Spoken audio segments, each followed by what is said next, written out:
90 দশকত শিৱসাগৰত প্ৰায় 1700 নাবালকে পাইছিল শিক্ষকৰ চাকৰি। আদালতত পদকীয় পক্ষৰ অধিবক্তাই উদঙালে অবৈধ শিক্ষক নিযুক্তিৰ স্বৰূপ।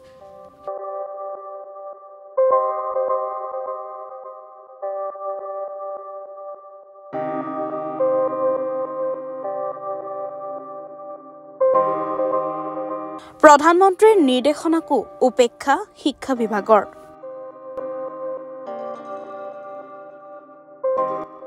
নব্বৈ দশকত অসমত উগ্ৰপন্থীৰ হেঁচা আৰু চৰকাৰী অসাৰতৰ ফলস্বৰূপে প্ৰায় 1700 নাবালক প্ৰাৰ্থীক অবৈধভাৱে নিযুক্তি দিয়া হৈছে বুলি চাঞ্চল্যকৰ তথ্য সদৰি হৈছে। উক্ত সময়ছোৱাত শিৱসাগৰ জিলাত বিভিন্ন শিক্ষা খণ্ডত 18 বছৰ পূৰ্ণ নোহোৱা বহু নাবালক নাবালিকাই শিক্ষক হিচাপে নিযুক্তি লাভ কৰিছিল। এই বিস্ফোৰক তথ্য পোহৰলৈ আনিছে আমগুৰিৰ অসম নৱনিৰ্মাণ সমিতিৰ সভাপতি দিগন্ত শইকীয়াই। অবিভক্ত শিৱসাগৰ জিলাত যি শিক্ষক নিযুক্তি কেলেংকাৰী সংঘটিত হৈছিলে, এতিয়া গোটেই বিষয়টো বেলেগ ফালে মূৰ কৰিছে আৰু গোটেই এই কেলেংকাৰীটোত যিবিলাক 18 বছৰ তলত নিযুক্তি পাইছিলে, সন্ত্ৰাসবাদী হেঁচাত নিযুক্তি পাইছিলে বুলি আদালতত শিক্ষকৰ হৈ যি অধিবক্তা তেওঁ স্বীকাৰ কৰিছে। আৰু সন্ত্ৰাসবাদীৰ পেছাৰত বা সন্ত্ৰাসবাদী হেঁচা তেওঁলোকে নিযুক্তি দিছিলে, চৰকাৰী নিযুক্তি দিছিলে। আৰু গোটেই কেলেংকাৰীটো গোটেই এই নেক্সাছটোত আছে অসম চৰকাৰ সেই সময়ত জড়িত আছিলে 91 পৰা 97লৈকে।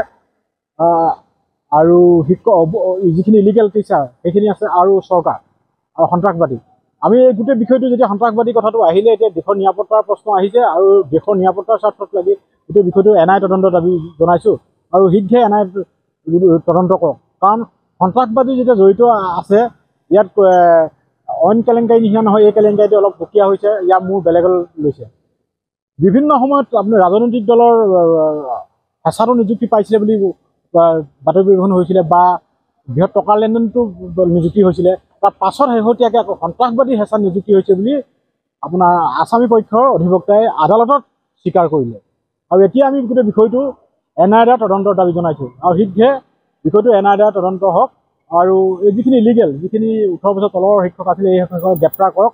আৰু এইসকল শিক্ষকে নিৰ্বাচনত ডিউটি কৰিছে, তেওঁলোকেই আপোনাৰ ছাত্ৰ ছাত্ৰী পাঠদান দি আছে। আৰু যিসকল শিক্ষক এতিয়া সন্ত্ৰাসবাদীৰ লগত লিংক আছে, আৰু লিংক থকাটো স্পষ্ট আদালতত এইটো তেওঁলোকৰ অধিবক্তাই শিক্ষক গোটৰ অধিবক্তাই স্বীকাৰ কৰিছে। টোটেল 1700 শিক্ষক আছে। চলি আছে, আদালতৰ বিচাৰাধীন হৈ আছে। শিৱসাগৰৰ পৰা ফাৰহান লাস্কৰ ৰিপৰ্ট, ডি নিউজ আৰু ডি নৰ্থ ইষ্ট।